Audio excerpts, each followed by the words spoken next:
Everyone, welcome back to our channel science Vedas.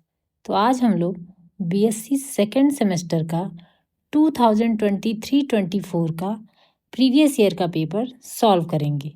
ये जो paper है ये दीनदयाल उपाध्याय गोरखपुर यूनिवर्सिटी का है। जो पेपर की कोर्स टाइटल है वो है thermal physics and semiconductor devices. Paper की जो कोर्स आईडी है वो है PHY 104। ये जो पेपर है ये ऑब्जेक्टिव टाइप क्वेश्चन पेपर है और ये पार्ट 2 है। इसका जो पार्ट 1 है वो ऑलरेडी चैनल पे अपलोडेड है, आप जाकर वहाँ पर चेक कर सकते हैं। इस पेपर में जो टोटल क्वेश्चन आए थे वो आए थे 50 क्वेश्चन। टाइम जो दिया गया था वो 1.5 आवर दिया गया था और मैक्सिमम मार्क्स डिसाइड किए गए थे यूनिवर्सिटी की तरफ से 75। इसके जो फर्स्ट पार्ट हैं उसमें मैंने 1 से 24 क्वेश्चन सॉल्व करा दिया है।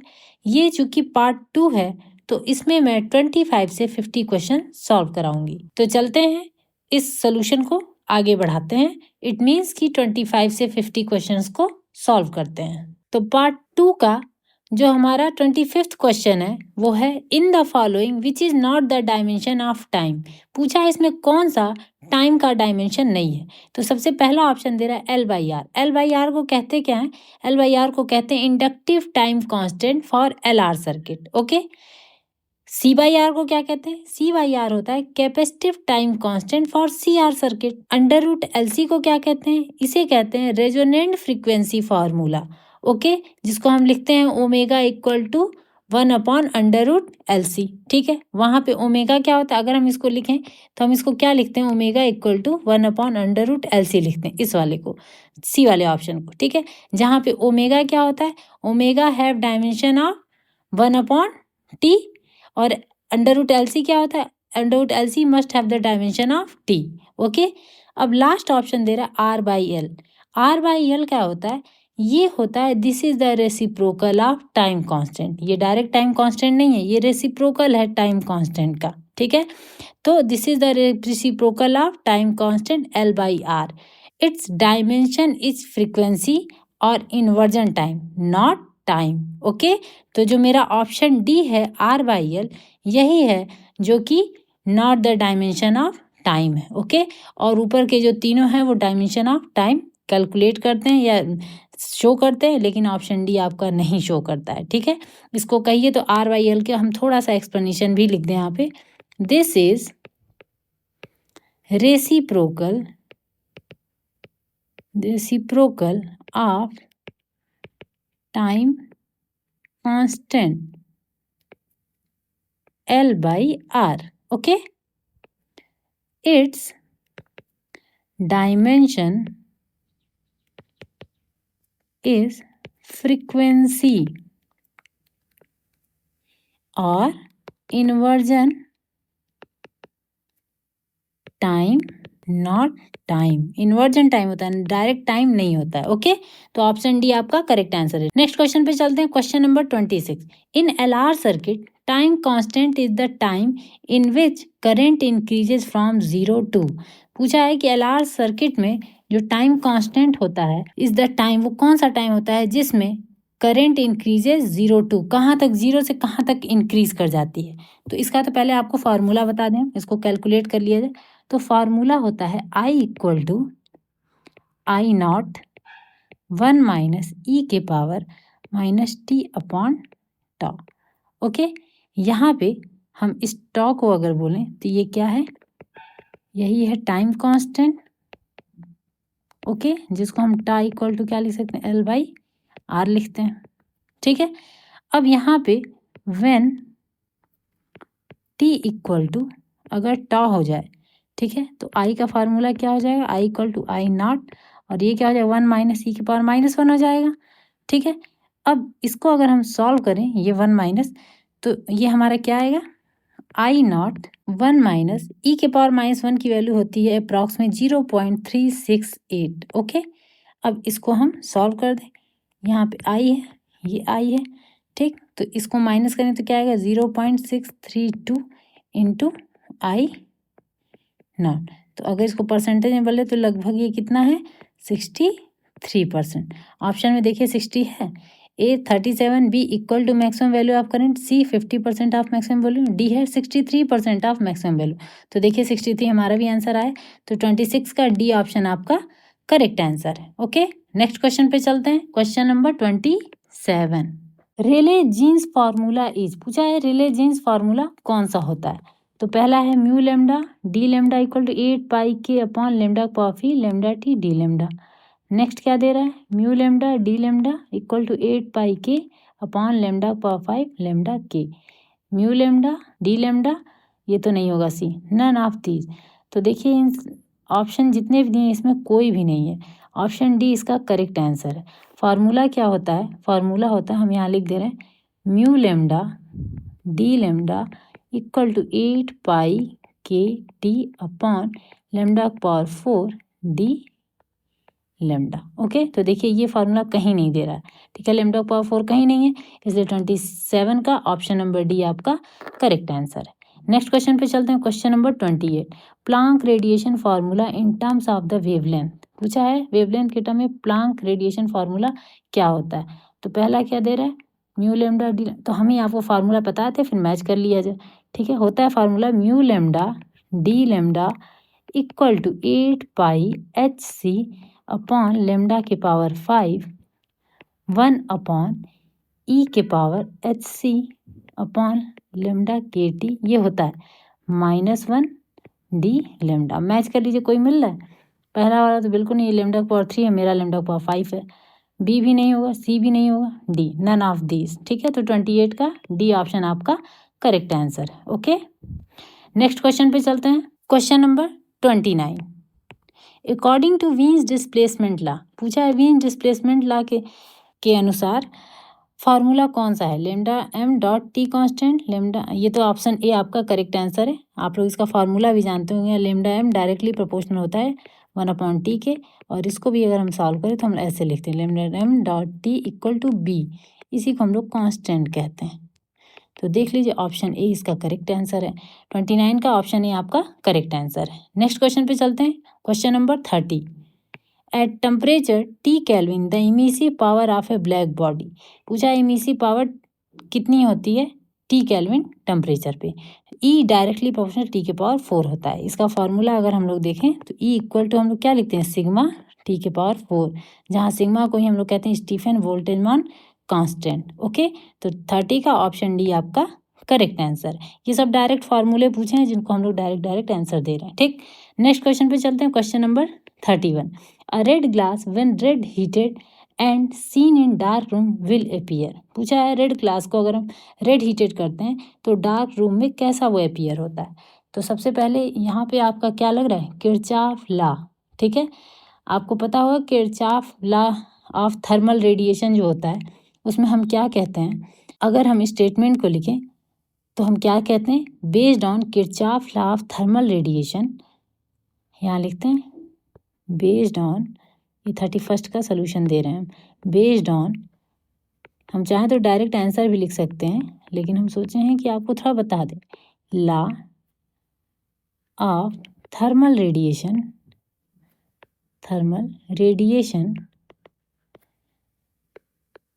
glass was strong absorber of green light. Okay, it become strong emitter of green light.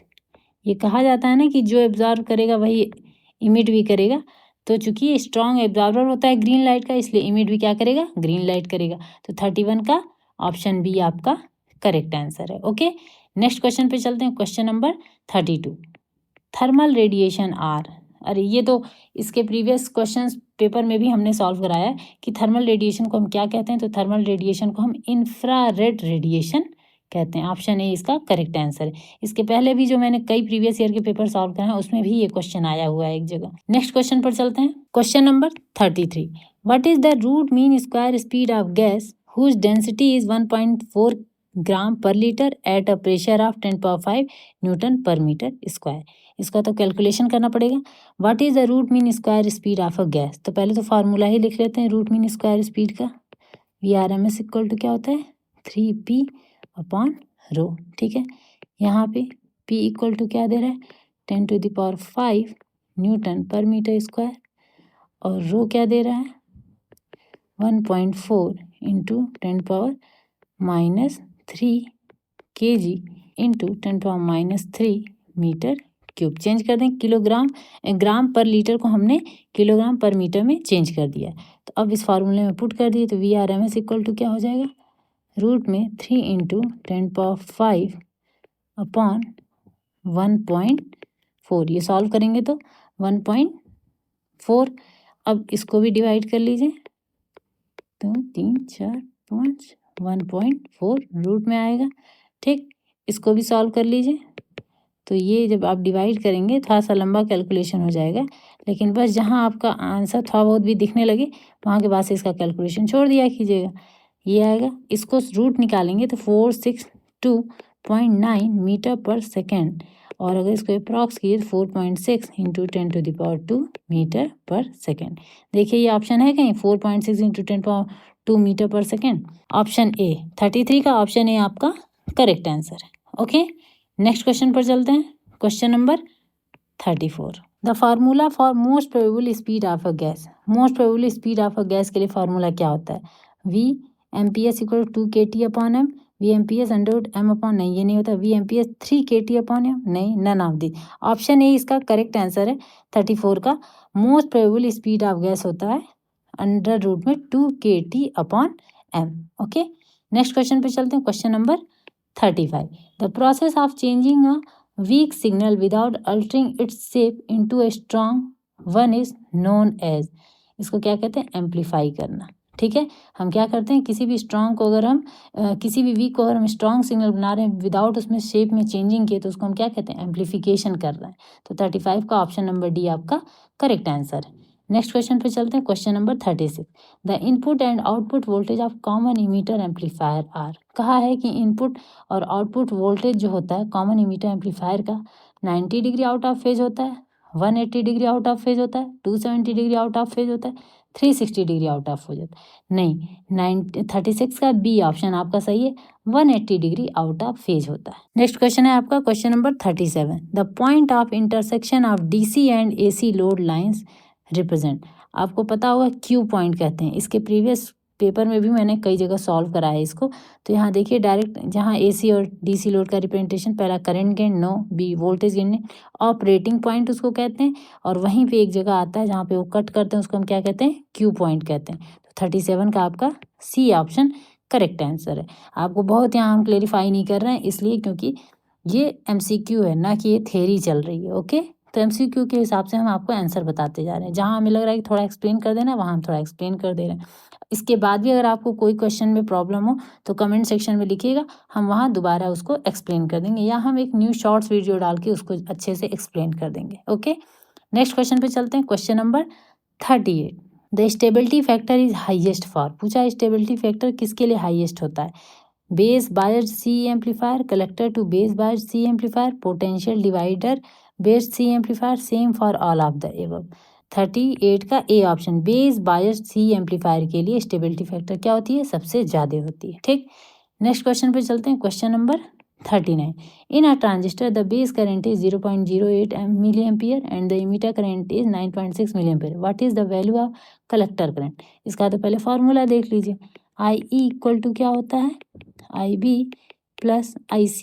तो IC निकाल दीजिए, IE माइनस IB, तो 9.6 माइनस 0.08 सॉल्व करेंगे तो क्या आएगा 9.52 मिली एम्पियर। देख लीजिए ऑप्शन में है, ऑप्शन ए इसका करेक्ट आंसर है। 39 का ऑप्शन ए करेक्ट आंसर है। नेक्स्ट क्वेश्चन पे चलते हैं। Question number 40 the correct formula between alpha and beta. Alpha और बीटा के बीच का जो करेक्ट रिलेशन होता है वो पहला होता है, beta is equal to alpha upon 1 minus alpha. ये बहुत ही पॉपुलर क्वेश्चन है, ये सारे बच्चों को याद रहता है एकदम फार्मूला, नहीं तो हम यहाँ डेरिवेशन भी करा दें, लेकिन ये चूंकि ये याद रहता है सबको तो यहाँ कोई मतलब नहीं है डेरिवेशन कराने का। 40 का ए ऑप्शन आपका करेक्ट आंसर है। Question number 41, how many diode are used in bridge rectifier. Bridge rectifier में कितने डायोड यूज होते हैं, तो जहाँ भी ब्रिज बनता है वहाँ 4 डायोड हो जाते हैं, ठीक है। तो 41 का ऑप्शन नंबर डी आपका करेक्ट आंसर है। नेक्स्ट क्वेश्चन पे चलते हैं 42, zener diode is use for. Zener diode क्यों यूज होता है, कांस्टेंट वोल्टेज के लिए, रेक्टिफिकेशन के लिए नहीं होता है, ला रेजिस्टेंस के लिए होता है, कांस्टेंट करंट के लिए नहीं होता है। जेनर डायोड कांस्टेंट वोल्टेज के लिए यूज किया जाता है। ओके, 42 का ऑप्शन नंबर ए आपका करेक्ट आंसर है। नेक्स्ट क्वेश्चन पे चलते हैं, question number 43, the barrier potential of silicon diode at room temperature is. Barrier potential silicon diode के लिए कितना होता है, ये तो याद रखने वाली चीज़ है, 0.7 वोल्ट होता है। तो 43 का ऑप्शन नंबर बी आपका करेक्ट आंसर है। नेक्स्ट क्वेश्चन पे चलते हैं, question number 44, depletion region is the zone which contains. क्या रखते हैं वो, नाइदर इलेक्ट्रॉन नॉर होल्स, ना ही वहाँ होल होंगे ना इलेक्ट्रॉन होंगे, दोनों भी नहीं होंगे, वो एकदम न्यूट्रल होते हैं, नाइदर इलेक्ट्रॉन नॉर होल्स। तो 44 का ऑप्शन नंबर डी आपका करेक्ट आंसर है। Question number 45, a P type crystal has an excess of. P type crystal में क्या एक्सेस में होता है, होल्स एक्सेस में होते हैं। ओके, तो 45 का ऑप्शन नंबर बी आपका करेक्ट आंसर। नेक्स्ट क्वेश्चन पे चलते हैं 46, the safe limit of temperature for germanium and silicon के लिए जो टेम्परेचर रेंज लिमिट होती है वो कितनी होती है, तो ये आपको याद रखने वाली चीज़ है, 80 डिग्री जर्मेनियम के लिए होती है और सिलिकॉन के लिए 200 डिग्री होती है। तो 46 का ऑप्शन नंबर डी आपका करेक्ट आंसर है। नेक्स्ट क्वेश्चन पे चलते हैं, question number 47, network theorem can be applied to network with DC source only, AC source only, both AC and DC sources, none of these. Both AC and DC sources के लिए apply होती हैं। 47 का option number C आपका correct answer है। Next question पे चलते हैं, question number 48, a network containing circuit elements without any energy source is. क्या कहते हैं उसको हम, एक्टिव नेटवर्क नहीं, अगर सोर्स नहीं है तो उसको हम पैसिव नेटवर्क कहते हैं। 48 का बी ऑप्शन आपका करेक्ट आंसर है, कोई और ऑप्शन देखने की जरूरत ही नहीं है। Question number 49, the string bridge is use to measure. String bridge किसके लिए यूज होता है, कैपेसिटी मेजर करने के लिए होता है, ठीक। तो 49 का ऑप्शन नंबर डी आपका करेक्ट आंसर है। Next and last question 50, a capacitor of capacity 0.5 micro farad and resistance 10 mega ohm is charge to a potential difference of 10 volt, the value of time constant. तो पहले तो relation ही देख लिया जाए, तो हम कहते हैं टॉ इज इक्वल टू होता है आर इंटू सी। तो वैल्यू रखिए, आर की वैल्यू क्या हो जाएगी, 10 दिया है, चेंज कर दिए 10⁻6 ओम मल्टीप्लाई 0.5 इंटू, इसे भी चेंज कीजिए 10⁻⁻6। ओके, अब इसे सॉल्व कर लीजिए, तो क्या आ जाएगा 10 इंटू 0.5, सॉल्व करेंगे तो 5 सेकेंड। देखिए ऑप्शन में है 5 सेकेंड, ऑप्शन सी इसका करेक्ट आंसर है। 50 का ऑप्शन सी करेक्ट आंसर है। तो यहाँ तक आपका 50 क्वेश्चन सॉल्व होता है और MCQ का पार्ट 2 यहाँ पे कंप्लीट होता है, यानी 2023-24 का जो प्रीवियस ईयर का पेपर है उसके दोनों पार्ट यहाँ पे कंप्लीट होते हैं। तो आज के लिए बस इतना ही। अगर आप हमारे चैनल पे नए हैं तो हमारे चैनल को एक बार सब्सक्राइब कीजिएगा, हमारे टेलीग्राम को भी आप ज्वाइन कर सकते हैं, इंस्टा पर हमें फॉलो कर सकते हैं और हमारे फेसबुक को भी ज्वाइन कर सकते हैं। आपको अगर हमारे चैनल पे जितने भी वीडियो हैं, अगर उनमें से वीडियो आपको पसंद आते हैं, आपको नॉलेजेबल रखते हैं, आपके BSc सिलेबस के लिए परफेक्ट हैं, तो हमें कमेंट सेक्शन में ज़रूर लिखिएगा। इसके अलावा आपको जो भी टॉपिक लगता है कि हमें और इसमें ऐड करना चाहिए, वो भी हमें कमेंट सेक्शन में लिखिएगा और अपने फ्रेंड सर्किल में और अपने कलीग्स में हमारे चैनल को ज़रूर शेयर कीजिए, ताकि उन्हें भी हमारे इस चैनल के बारे में पता चले और उन्हें भी हेल्प हो। अगर उनको कंप्लीट थ्योरी और MCQs रिलेटेड सारी डिटेल में वीडियो चाहिए तो वो हमारे चैनल पे आपको अवेलेबल मिलेगी। तो आज के लिए बस इतना ही। Thank you, bye.